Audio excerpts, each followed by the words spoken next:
This recording is protected by copyright. No part may be reproduced without the prior permission of the University of South Australia.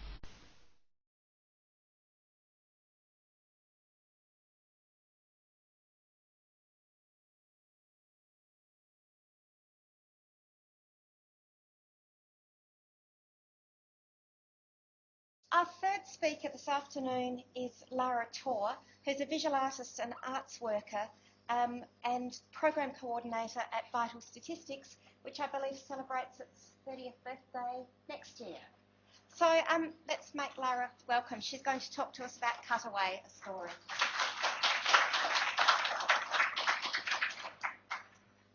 Thanks. In true theatre worker style, I've brought our annual program with me, and I thought I might just send some making their ways. Oh, thanks. If anyone's interested in a copy, that would be great.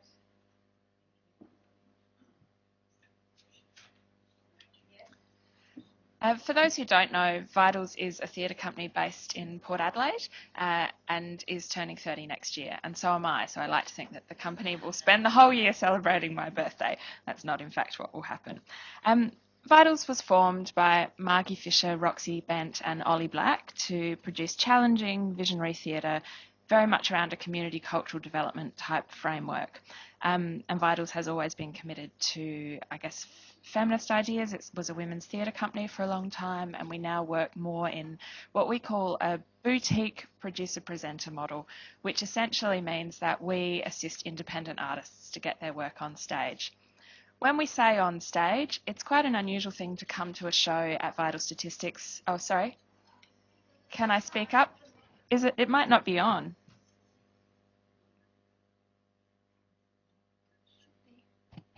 Is that better? No. It's on.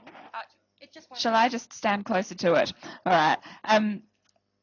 So hopefully you caught some of that. The short summary is that Vital Statistics is the theatre company based in Port Adelaide, and my name's Lara and I'm the program coordinator there. So for many years Vitals was a national women's theatre company. The way that we work has changed slightly. It's no longer against the rules to have men on stage, but we're still really committed to feminist stories, and I guess stories from the outside, different communities, whether that's the Aboriginal community, and there's a lot of connections between the Aboriginal community in Port Adelaide and the hall that we're based in. The gay and lesbian community. Vitals is pretty interested in stories from the fringes, and storytelling is a big part of what we do. One of the most important things about Vitals is that we have a beautiful hall in which we work, which is the Waterside Workers Hall on Nile Street in Port Adelaide. If you've ever zipped over the bridge from Port Adelaide towards Semaphore, you've been sort of only 50 metres away from this large community hall. It was built by the Working Men's Association in 1926, paid for partly from a tithe that community members and union members paid in order to have this space in the centre of Port Adelaide. It's been an important place in the Port Adelaide community. You know, strikes have been negotiated in the hall, people have been married there, people have had wakes there, all kinds of things have happened in the hall, and since the early 90s the theatre company has been based there. The union moved out and we moved in. And working in a building like this, you can't help but be influenced by the building and its history. For many people it has strong political associations. Many former staff members have more kind of liminal and slightly ghostly stories to share about the hall. In 2011, work commenced on a fairly significant renovation. And that's the inside of the hall, a little different to what it looks like now. But it's a big space, and it's an absolute luxury as a theatre company to have space. It's actually something a lot of theatre companies have offices and they hire theatres when they need them. We have this to play in on a daily basis. However, it had become pretty degraded. So over the last few years, through some state government funding, the hall has been returning to its former glory. And if you come in now, it is a form of time travel. It's like walking into 1926 in that it's returned via a pretty weird 50s and then later 70s paint job to something much like its original kind of colour scheme.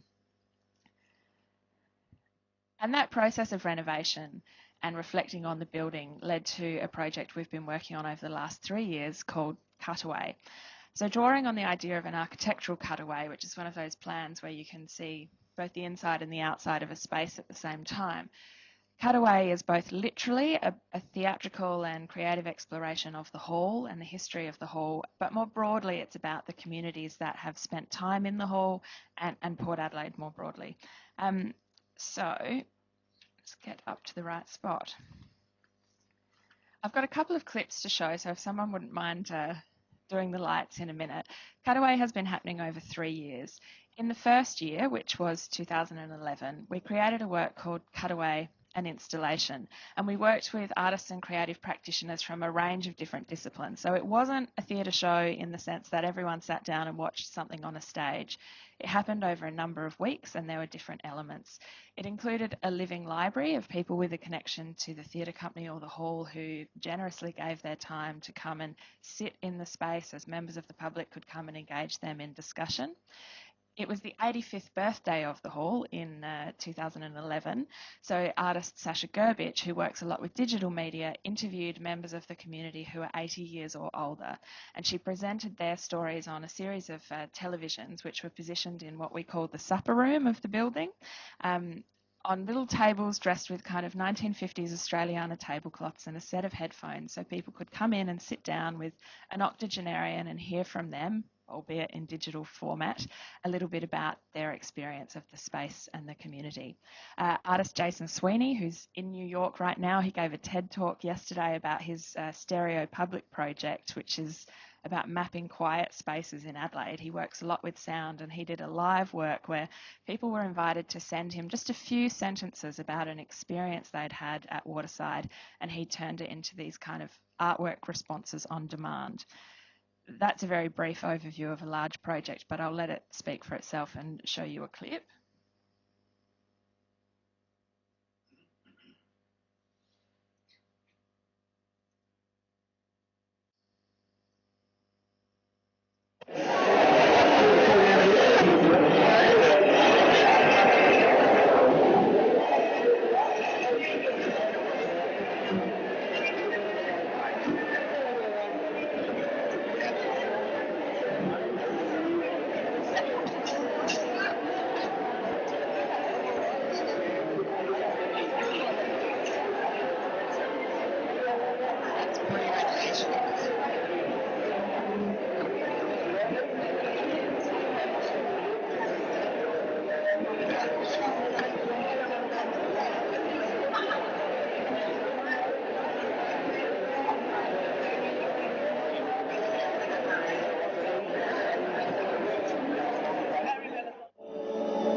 The thing about this place is it's a very big expanse, but it's not formal. You like all we were lesbians and we lived in Port Adelaide and we lived here and there weren't any of all of those things. The best thing, though, is every time I come it's being used differently and that's the joy to me. How do you remember all of this? Don't you remember that?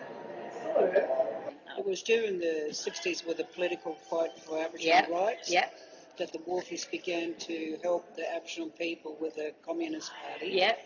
And they helped us advocate for us to get our rights. Here's the conversation we're having. Worth 20 conversations somewhere else. Do you know what I mean?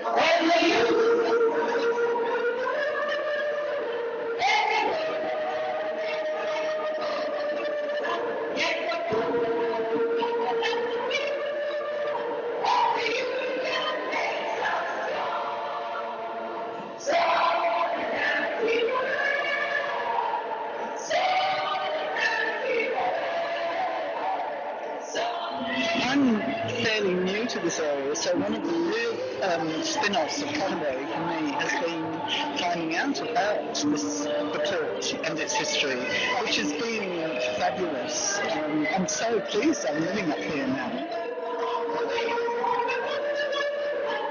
Yeah, look, I have a real, love-hate relationship with Port Adelaide, because I'm from Port Adelaide and I'm 5 generations Port Adelaide. You never forget a secret in the port.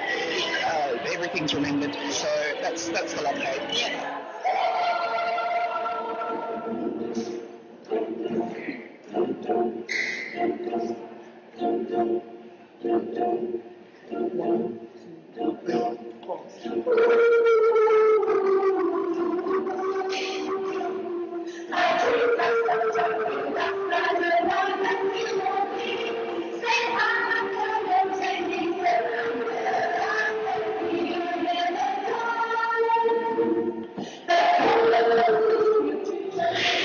I feel that I am part of the least unionised workforce in the arts, and maybe we have something to learn from this place.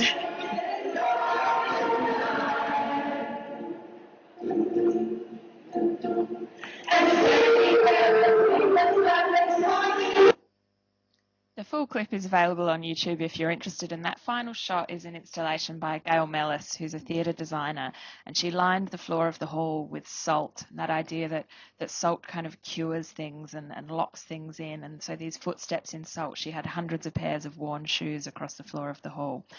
As you can see, that was not a project which necessarily, uniquely dealt with oral history, but there were elements of stories drawn directly from the community and others that were reinterpreted by artists. And so that year of Cutaway really set the scene for how we then approached the next couple of years, and we're in development for the 3rd and final year of the show at the moment.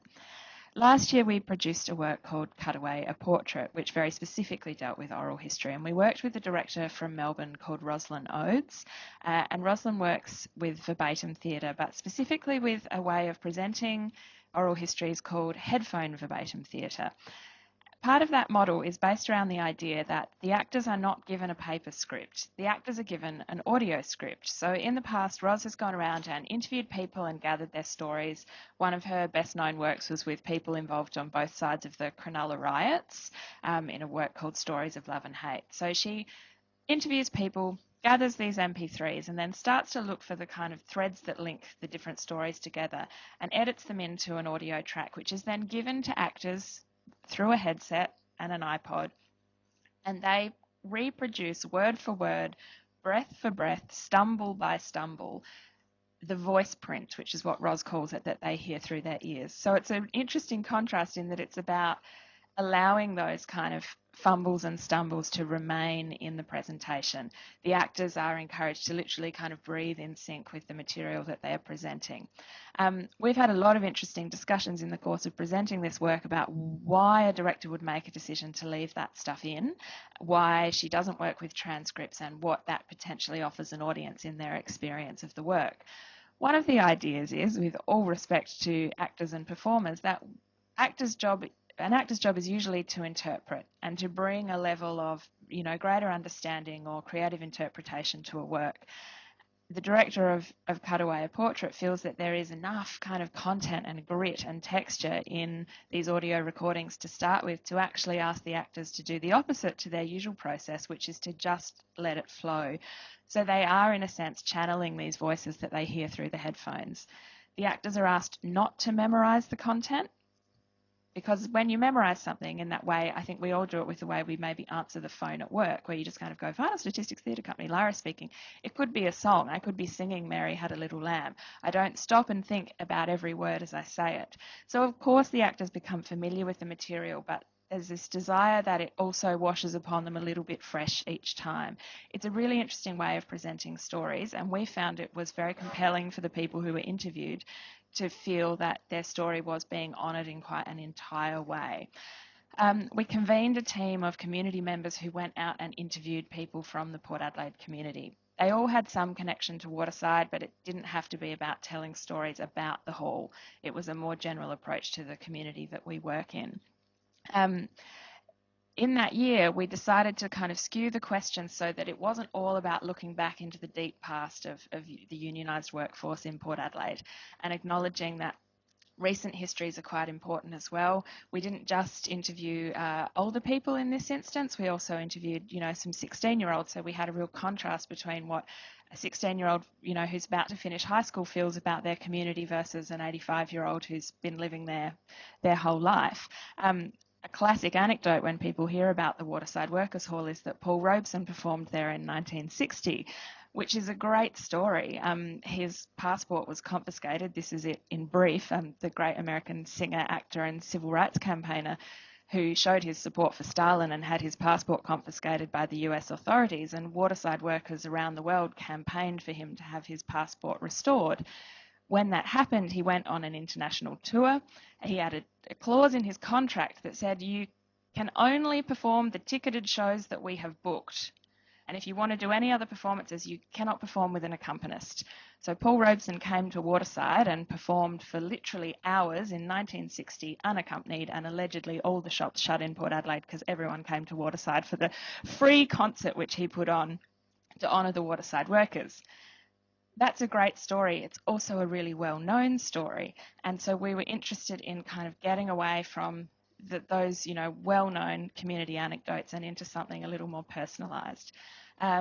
So what you're going to see now is a clip of Cutaway, a portrait, and there were 3 actors performing. They wear the headphones throughout the show. They occasionally change from character to character. So there's this kind of mercurial shift from seeing, a 50-year-old woman playing a 16-year-old girl and then playing a 60-year-old man and then switching back and forth. So gender is not necessarily, people are not cast for their likeness. They're cast for their ability to work with this vocal technique. It was quite amazing. I had a role in editing a lot of the content. Being a small theatre company, 1 minute we're negotiating grants and the next we're working front of house. On opening night, to hear people come in and say nothing more than, I have a booking in the name of, and before they've even said, it'd be like, oh, you're the guy who worked on the Failey. I've heard the audio track. More specifically, I've heard your voice being channeled in the hall by the actor who's playing you, and then later still to see people meeting at the bar as the actor who's embodied a particular character meets the person that they have been living inside for a small amount of time. So this is Cutaway, a portrait.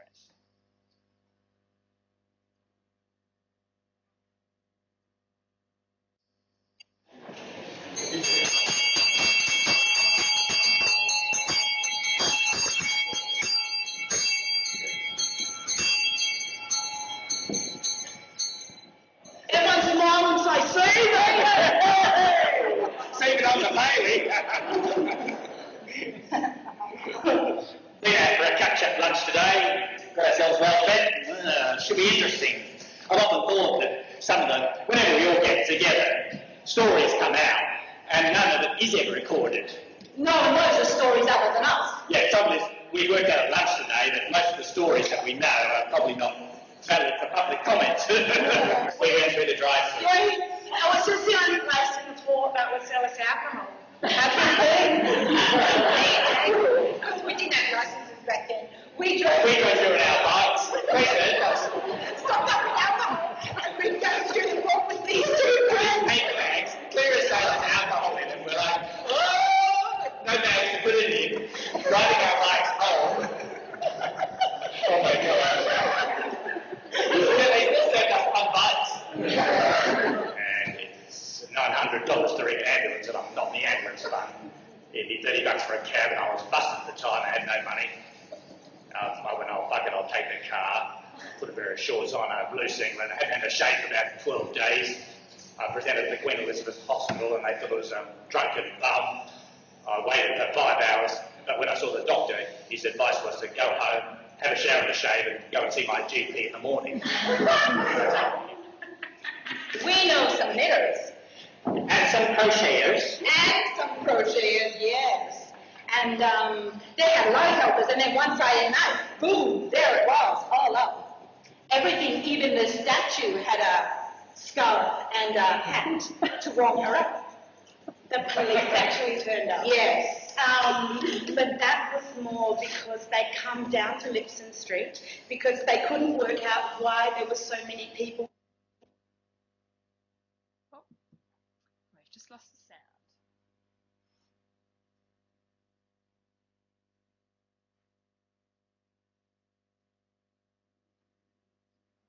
Well, I'm sure that illustrates the process. It was quite amazing to watch people from the community, and all but one of the interviewees came to the show, to watch them sitting in the audience, seeing themselves being, represented. There's a character, real life person who you haven't met called Jim the Snip, who's a hairdresser in Port Adelaide. If you're a Port person, you might know him. As a hairdresser, Jim's pretty used to talking and sharing stories, but he gave an interview which was incredibly generous in terms of talking about his own, and if he were here, he would tell you that he's an alcoholic who hasn't had a drink for 27 years. So deeply personal content, hilarious stories, including, it's not every day in an interview that someone says, did I ever tell you about the last person to blow a safe in Port Adelaide? And I sat behind him and watched him absolutely stock still through the whole production, just thinking, does he hate it? And at the end, he was incredibly emotional and talked about it as a way of, I guess, honouring his own story. So for us, one of the considerations was that for people who shared their stories, while there's a huge amount of value in being able to present those to an audience, there was also a unique experience for them to sit back and see their own stories presented to them and to their families and to their community. So that's leading us into the third and final year of Cutaway, which will this year be called Cutaway, a Ceremony. And we're working with a slightly different creative team, including an artist called Victoria Spence, who is an artist and ceremonial practitioner. So she does this strange combination of creating, works which are presented in theatres and galleries at the same time as running funerals and weddings, and looking at ceremonies as this point in life where we're on the cusp of, something to do with maybe age or being single and getting married, being alive and then dying. So we have conceived a work in which the audience will be moving through the hall, they'll be moving outside of the hall, elements of the oral histories from previous shows will be coming back, and this year we have asked members of the community and also notable South Australians from other fields to raise a toast, give a speech and share their stories in person in the production. So it's been a really interesting journey for us over 3 years to kind of have the flexibility and the opportunity to explore a whole range of different ways of presenting these stories, and having the community, who are always very present in what we do there, to share their feedback on that process. Tickets go on sale this week for Cutaway, a Ceremony, and it will be running from the 20th of November to the 1st of December. If you're interested in seeing the non-YouTube version of how we make this work, I encourage you to come along, and even if you're just interested in seeing inside the newly renovated Waterside Workers Hall, come and ring the doorbell sometime and we'd be very happy to show you around. I think that's it from me.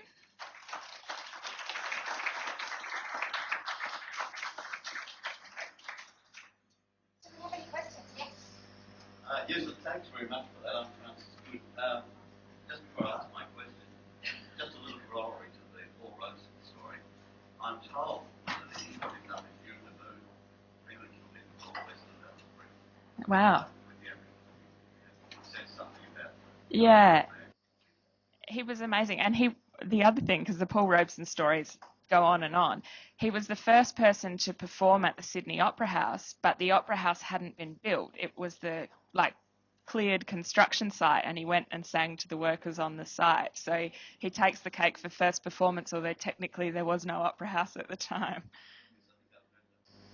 Now my question was, well, it's not a question really, but I'm sort of wondering.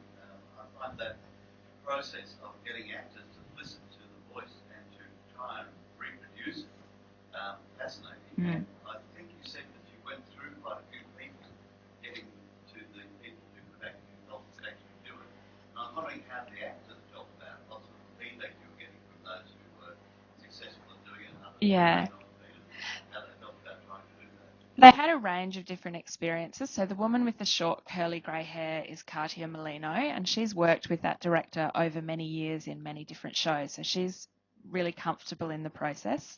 And the other two performers, Sasha Zara and Stephen Sheehan, are Adelaide based and hadn't worked in that way before. partly I know that Ros selects people for their ability to feel comfortable with the technology,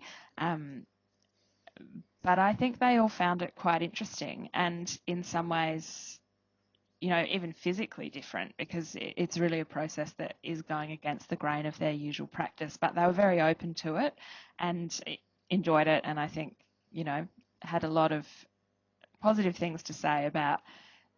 I guess one of the questions a lot of people asked is, what is the role of the actor? But the feedback we had from them is that it's a very active role as a performer. It's just performing in a different way to usual.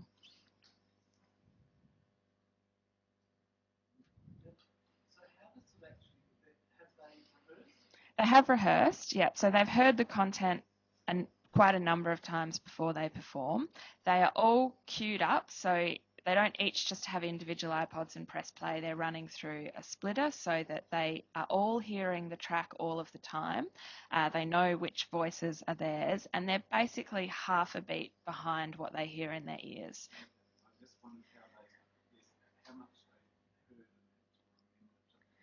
Yeah, I think they know what's coming, but they're still trying to experience it slightly as if it's fresh.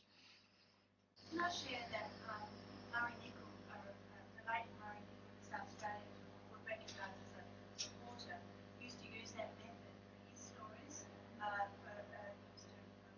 reporting on TV. Oh, right. And he would record the scenes and then repeat it in front of the camera. So he used that method. That's really interesting. We did have, you know, like the extent to which they really nail not just the voice, but the mannerisms and the physicality that flows from the voice, because the actors didn't go out meeting the people that they were playing, although in some instances they knew them. But we had a South Australian artist called Bridget Noon, who runs Fontanelle Gallery, who was interviewed because she was going to be getting married in the hall, which she's subsequently done and had a very lovely wedding. And people were coming up to her at the drinks after the show and going, "You're the one with the wedding." Even when she wasn't talking, like there was just something in the way she giggles that had really been kind of communicated by the actor. So it becomes quite a kind of a physical performance, even though it's led by the voice. Thanks.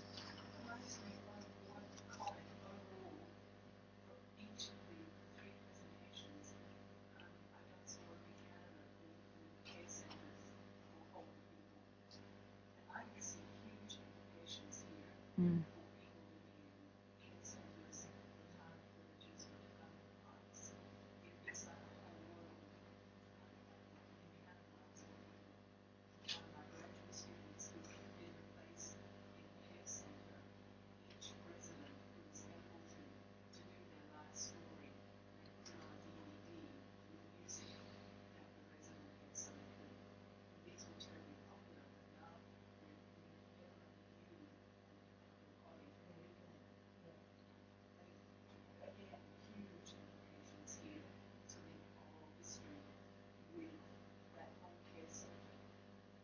We are involved with the Brothers and Forest now.